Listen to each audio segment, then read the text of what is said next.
আসসালামু আলাইকুম। আবারও একটা লং ভিডিও নিয়ে আপনাদের মাঝে চলে আসলাম। এই যে দেখেন আমার বাতিটা ধান লাগাইতেছে, আমি নিজেই কিন্তু দেখতে পারতেছি না গুছিগুলা যে দিতেছে, মানে এত কম গুছি দিতেছে, তারপরে ওইটার মধ্যে কি ধান হয় বা কি আসয় বিষয় সেটাই বাতিদার কাছ থেকে আসলে শোনার চেষ্টা করব। আপনারা সঙ্গে থাকেন। হ্যাঁ বাতিদা, এই ধানটা দিয়ে কি হয়?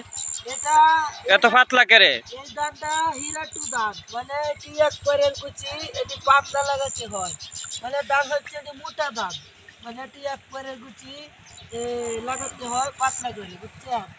একদম ছোটো ছোটো জ্বালা এটি বেশি বড় হলে এটি বাদ শেষ হয়ে যায়, লাগানো যায় না। তাই ছোটো জ্বালা যে লাগালে ভালো করে ধান হয়।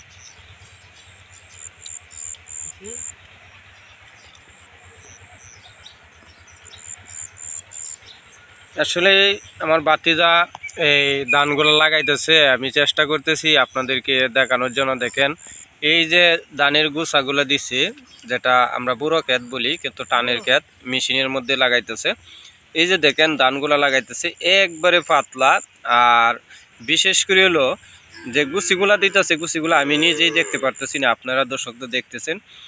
এইভাবে কিন্তু ধানগুলা সম্পূর্ণভাবে লাগাইতে হয়, কারণ এটা হচ্ছে হাইব্রিড হীরাটু ধান, যেটা থেকে মনে করুন যে সর্বোচ্চ 1 সপ্তাহ বা 10 দিন পরেই কিন্তু এই গুছিগুলা কিন্তু একটা গুছি কিন্তু মোটা মোটা গুছি হয়ে যায়, যার ফলে এই ধানগুলা আসলে অনেক পাতলা করে কিন্তু গুছিগুলা দিতে হয়। সেজন্য আমার বাতিদা এই দেখেন একবারে পাতলা করে কিন্তু গুছিগুলা দিতেছে, আর আমিও চেষ্টা করতেছি আপনাদেরকে সম্পূর্ণ জিনিসটা দেখানোর জন্য।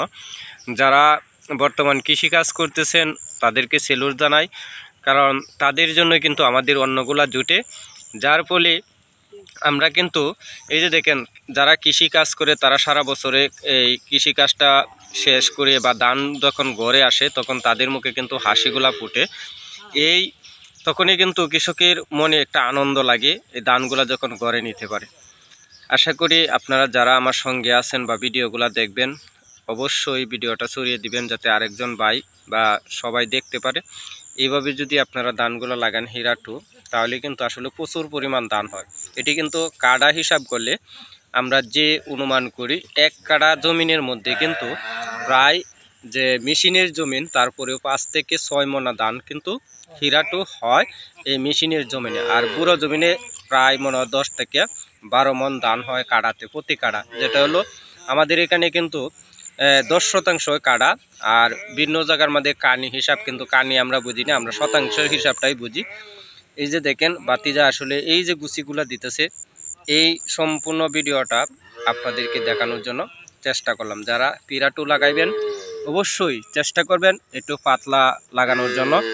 এবং এই যে দেখেন আসলে গুছিগুলা দেখা যায় না, কিন্তু 1 সপ্তাহ পরেই দেখবেন যে ক্ষেতগুলা শুকায় গেছে।